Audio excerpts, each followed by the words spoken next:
The Democratic Alliance recently won 3 wards and by-elections in Beaufort West, 2 off the PA and 2 off the ANC, meaning the DA now has an outright majority in the local municipality and will be giving the ANC, PA and KGP coalition the boot soon. This is significant because in 2021, PA leader Gayton Mckenzie was appointed as the executive mayor of the Central Karoo District Municipality, which the Beaufort West local municipality falls under. In the year following his appointment as mayor, Gayton used Beaufort West as a sort of pilot project to prove that the Patriotic Alliance is capable of governing effectively. Among other things, Mckenzie promised to turn the town into the Dubai of the Karoo. Judging from the PA's performance in these by-elections, it appears the residents aren't feeling the Dubai vibes. However, Gayton does claim to have stabilized the municipality's finances, repaired and reopened several public pools which had been closed for some time, and ended the use of pit toilets within the municipality. But some people dispute that Mckenzie actually did do these things. What's not up for dispute though is that Gayton Mckenzie used Beaufort West to bolster not only his political profile but that of his party. In a similar fashion to what the DA does in Cape Town, Mckenzie made sure that every achievement he made was captured on camera and broadcasted all over social media.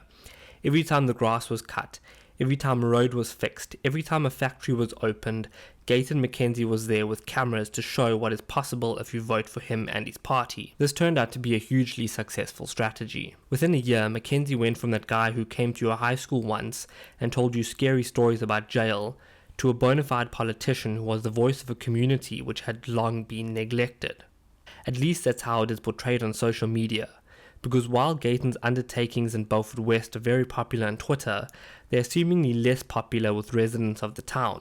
In Ward 6, they dropped from 32% in 2021 to 23% in the by-election, and in Ward 3, they dropped from 40% to 17%, while the Democratic Alliance saw huge growth in both wards. The DA will say this is because the PA and its cohorts have mismanaged the municipality and its residents have finally seen them for what they are. And this may be the case. I remember seeing a few news stories about service delivery protests in Beaufort West in 2022 or 2023 where residents had claimed that Gayton did not fulfill his promises. But I'm not convinced that this is the only reason for the uptick in support the DA received. I think a lot of former DA voters who may have moved to smaller parties thought that the DA was past its sell-by date, that the party was on a downward trajectory and that it was going to fade into obscurity. In fact, that is the impression social media and mainstream news outlets projected in the years leading up to the 2024 elections. All your favorite influencers thought that the DA would end up in the low teens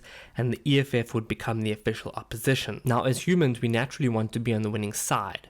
And since many people thought that the DA was a sinking ship, they began to look around for alternatives, one of which was the PA. However, May 29th came around and proved that the DA is still a force to be reckoned with. Not only did they manage to maintain their majority in the Western Cape, they also grew ever so slightly on a national level, and most importantly, they are poised to be a big player in national government. Some of those former DA voters who left for smaller parties may have a big case of FOMO, as they begin to realize that the DA isn't as impotent as they once thought. So depending on how things go in the next 2 to 5 years, we may see a strengthened DA in the 2026 and 2029 elections. I'm curious to hear your take on this.